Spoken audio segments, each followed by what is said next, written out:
Amity is a dynamo. She, as they say, fights way above her weight. She is a powerhouse, and she is a tiny package.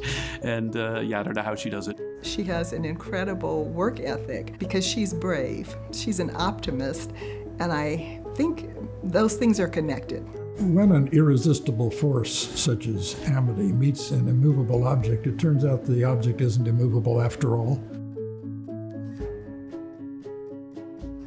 If you think about all the crazy left-wing ideas that never happened in part because of the thought leadership of the Wall Street Journal editorial page, then you have to tip your cap to Amity. She's that good at foundational economics, market principles, constitutional principles, and Amity has certainly been a really illuminating light in that conservative movement. Her work has always been very consistent in excavating the real truth, the things that are really happening, the ways in which these ideas about using government as the answer, the solution, never turns out well.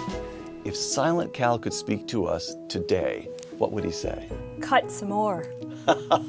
Amity is a terrific storyteller, and she's able to challenge conventional wisdom. I think she does that in a way that tells a story like a novel, and I think you see that in her biography of Coolidge, you see it in The Forgotten Man, you see it in The Great Society. She has written, by my count, 5 books, and 3 of them have been New York Times bestsellers. At some point in her life, she found that Calvin Coolidge was a kindred spirit, and she introduced him to the rest of us. And I think if you look now at all of the attention that Coolidge's thought has gotten, of course that really started with Amity. Amity has simply not just changed the way Americans think about Coolidge, but it got Americans to start thinking about Coolidge again. She's the president of the Coolidge Foundation. She's devoted so much of her life to Coolidge's legacy, and one of those legacies is common sense, because conservatism fundamentally is about valuing our constitutional principles and using common sense. The dirty little secret is that Coolidge's thoughts and Amity's thoughts are very similar. And so she's used her incredible biography of Coolidge to basically educate people about the value of free enterprise. All of us in journalism fancy ourselves educators. She actually is one.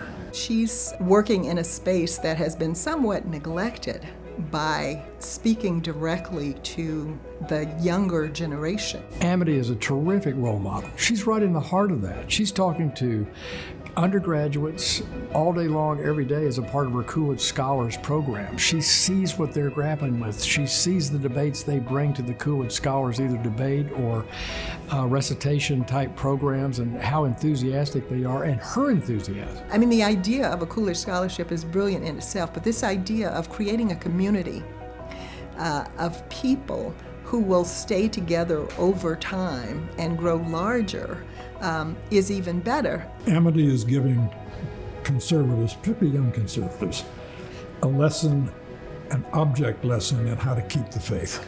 I think Amity, other than Buckley, is one of the most important intellectuals of the last 50 years because she would actually take the left on and challenge their crazy ideas. Amity shares that intellectual curiosity that Buckley possessed, but she also has his very clever way of winning the argument.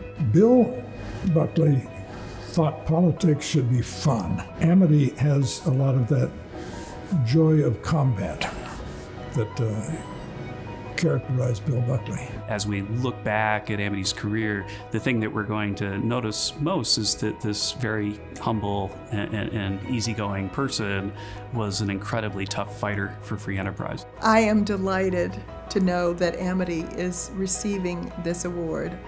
I think it is richly deserved. I can think of no one more deserving than Amity, and I do not envy the people who have to give the award next year. Amity's very deserving of this award, and she's an outstanding spokesperson, author, and role model for all of us in the conservative movement.